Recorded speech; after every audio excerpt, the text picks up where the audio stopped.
उधर नव्या ने अपनी जिंदगी की एक नई शुरुआत कर ली थी। उसने सबसे पहले अपने लिए नौकरी ढूंढना शुरू किया। वो हमेशा से एक ब्राइट स्कॉलर थी। ऊपर से उसका एंटरटेनमेंट इंडस्ट्री में वर्किंग एक्सपीरियंस भी अच्छा था। उसे भरोसा था कि उसे आराम से एक अच्छी नौकरी मिल जाएगी। लेकिन जितना उसने सोचा था ये उतना आसान नहीं था। ऐसा पहले तो कभी नहीं हुआ। अचानक से मेरी प्रोफाइल किसी भी कंपनी को ठीक क्यों नहीं लग रही है? ये कोई कोइंसिडेंस तो नहीं हो सकता? नव्या ने बैठकर सोचा, कहीं ये सब पापा तो नहीं कर रहे? नव्या ने जैसे ही मेल ओपन किया, उसने कुछ ऐसा देखा जिसे देखकर उसकी खुशी का ठिकाना ही नहीं रहा। उसे एक कंपनी से जॉब ऑफर आया था। What? I got a job? Really? नव्या ने तुरंत अपना ऑफर लेटर फिर से चेक किया। इतने सारे रिजेक्शंस के बाद उसे ऐसा लगने लगा था जैसे वो वहां रहकर कुछ कर ही नहीं पाएगी। लेकिन इस जॉब ऑफर के साथ उसकी उम्मीद भी वापस आ गई थी। उसने तुरंत उस कंपनी के बारे में रिसर्च शुरू कर दी। Star entertainment. उसे पता चला कि जिस कंपनी से उसे जॉब ऑफर आया है वो पिछले कई महीनों से लॉस में जा रही है। उसने काफी समय से कोई भी बड़े प्रोजेक्ट्स नहीं किए हैं। एक ही पल में नव्या की खुशी उदासी में बदल गई। शायद इसीलिए ये लोग मुझे सैलरी भी कम ऑफर कर रहे हैं। वो समझ नहीं पा रही थी कि उसे वो कंपनी ज्वाइन करनी चाहिए या नहीं। अगले दिन ऑफिस में अविनाश हमेशा की तरह अपना काम कर रहा था, लेकिन अपनी रेगुलर रूटीन के साथ अब उसका ध्यान अपनी कंपनी स्टार एंटरटेनमेंट के ऊपर भी था। शशांक, किसे बनाया इंचार्ज जो स्टार एंटरटेनमेंट संभालेगा? अविनाश ने एक डॉक्यूमेंट पढ़ते हुए कहा। सर, वो मैं फिगर आउट कर रहा हूं। जल्दी करो। और हाँ, देखो कि स्टार एंटरटेनमेंट में टोटल कितने एम्प्लॉयज हैं। जो भी एम्प्लॉय काम नहीं कर रहा है, बस फ्री में सैलरी उठा रहा है, जस्ट फायर देम। अविनाश की ये बात सुनकर शशांक थोड़ा कंफ्यूज हो गया।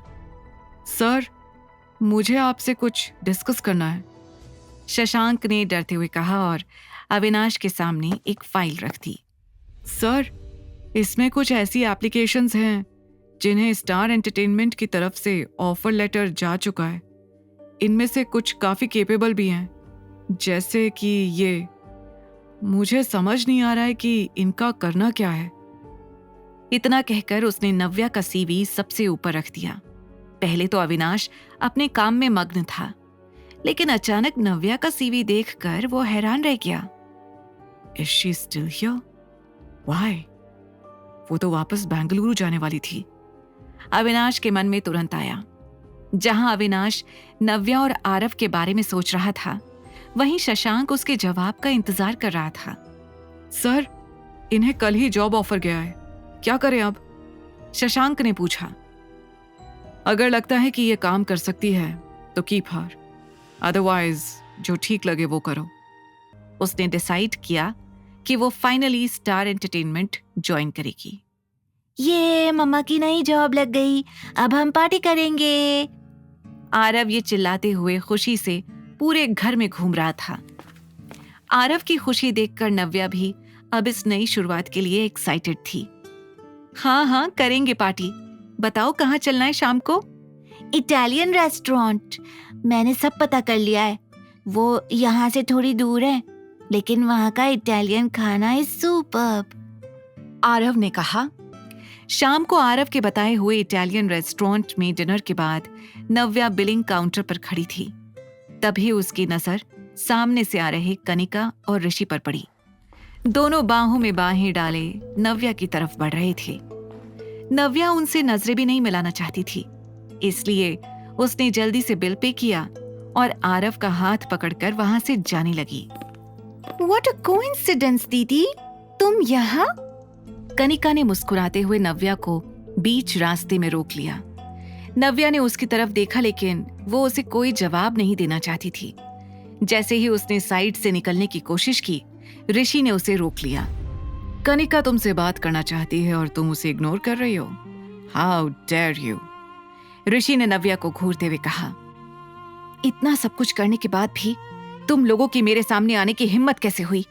इससे पहले कि यहाँ कोई सीन क्रिएट हो जाए, मेरे रास्ते से हट जाओ और मुझे जाने दो। नव्या ने गुस्से में कहा। अरे यार, तुम तो हमें कुछ ज्यादा ही गलत समझ रही हो। मैंने सुना है कि तुम्हें नई जॉब मिल गई है।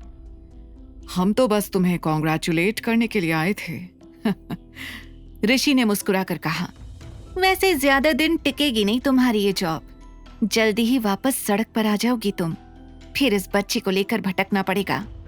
क्यों लेना चाहती हो इतना पेन? इससे आसान रास्ता तो वो है जो हम लोगों ने बताया है। मिस्टर अहलूवालिया से शादी कर लो और आराम से उनकी प्रॉपर्टी पर राज करो। कनिका की बातें सुनकर नव्या का खून खौल रहा था।